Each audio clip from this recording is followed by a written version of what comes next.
सामने स्क्रीन पर है और वह है मुहावरों और लोकोक्तियों में अंतर। तो हम क्या करते हैं, आंसर डालते हैं और आंसर में आप लोग भी लिख लें मुहावरे और लोकोक्ति, मुहावरे और लोकोक्ति में निम्न अंतर है। इस तरह से अब आप लोग क्या कर लें, एक तरफ मुहावरा डालना है और एक तरफ आपको लोकोक्ति डालनी है। तो इस तरह से एक बॉक्स बना लें और बॉक्स बनाने के बाद एक तरफ आप डाल लें मुहावरा और एक तरफ डाल लें लोकोक्ति। तो आप लोग भी जल्दी से जल्दी क्या कर लें, लिख लें इस अंतर को, क्योंकि परीक्षा में कभी कभी पूछ लिया जाता है। तो एक तरफ हमने क्या डाल लिया, लोकोक्ति डाल लिया और एक तरफ आपको डालना है मुहावरा। सो हमने डाल लिया मुहावरा। अब हमें क्या करना है कि अंतर लिखना है। तो अंतर में हमने पहला पॉइंट डाला और देखते हैं क्या है। तो लिखा हमने मुहावरे वाक्यांश होते हैं, वाक्यांश होते हैं। इसके बाद लोकोक्ति में पहला पॉइंट तो हमने लिखा लोकोक्तियाँ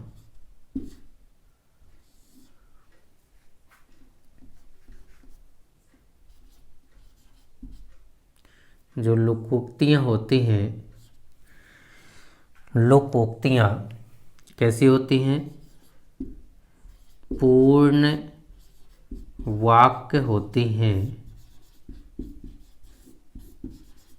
लोकोक्तियाँ पूर्ण वाक्य होती है।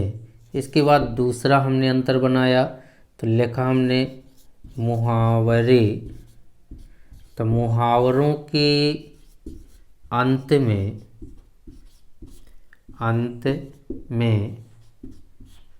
ना का प्रयोग होता है, प्रयोग होता है।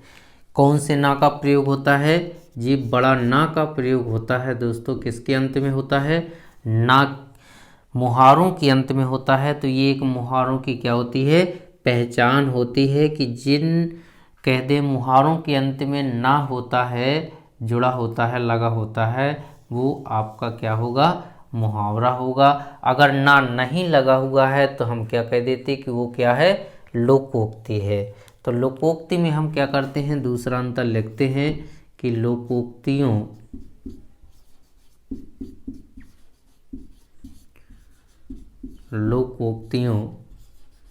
के अंत में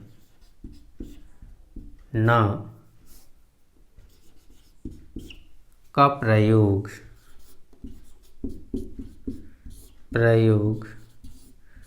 नहीं होता है। इसके बाद हमने क्या किया, तीसरा अंतर बनाया और लिखा हमने मुहावरे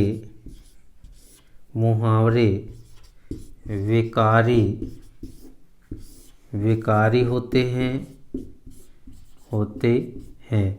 विकारी का मतलब होता है परिवर्तनशील।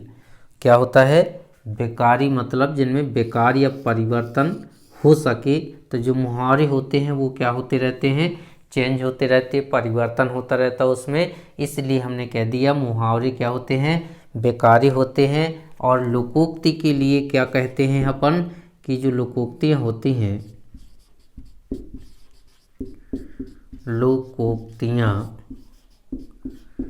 लोकोक्तियाँ अविकारी होती हैं, अविकारी होती हैं। मतलब लोकोक्तियों में कोई विकार या परिवर्तन उत्पन्न नहीं होता है, इनमें परिवर्तन नहीं होता, इसलिए इन्हें क्या कह दिया जाता, अविकारी होती हैं। इसके बाद चौथा अंतर हमने लिखा, जो चौथा अंतर है तो क्या लिखना है, चौथा अंतर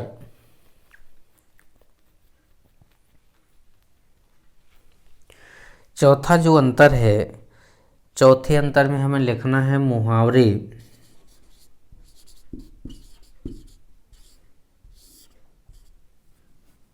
मुहावरे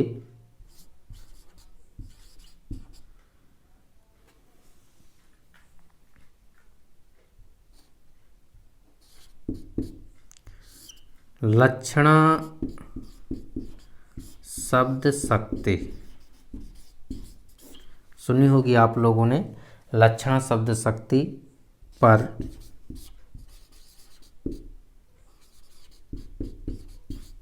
आधारित होते हैं। कौन सी शब्द शक्ति पर आधारित होते हैं, लक्षणा शब्द शक्ति पर आधारित होते हैं। मतलब कह दें कि जो मुहावरे होते हैं उनमें कौन सी शब्द शक्ति प्रयोग में लाई जाती है, तो वो लक्षणा शब्द शक्ति प्रयोग में लाई जाती है। और इसके बाद हम चौथा इसमें लिखेंगे तो लोकोक्तियाँ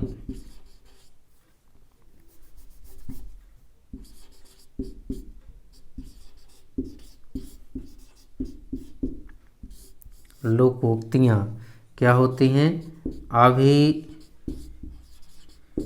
अभिधेयार्थ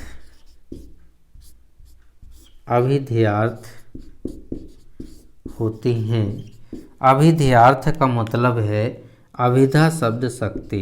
कौन सी, अभिधा शब्द शक्ति, अभिधा शब्द शक्ति।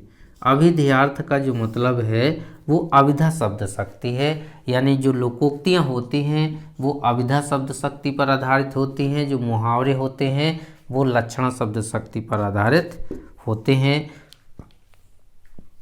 और इसके बाद जो पांचवा पॉइंट है वो हमें और जल्दी से बनाना है, तो पांचवा है मुहावरे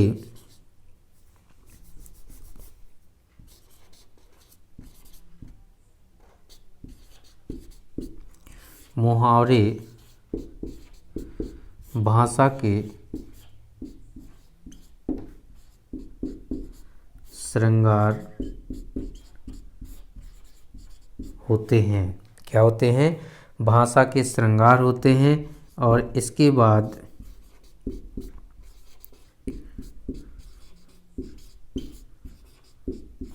लोकोक्तियाँ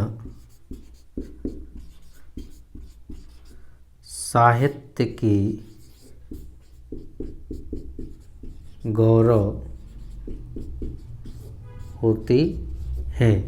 लोकोक्तियाँ साहित्य की गौरव होती हैं और मुहावरे जो हैं वो भाषा की क्या होते हैं, श्रृंगार होते हैं।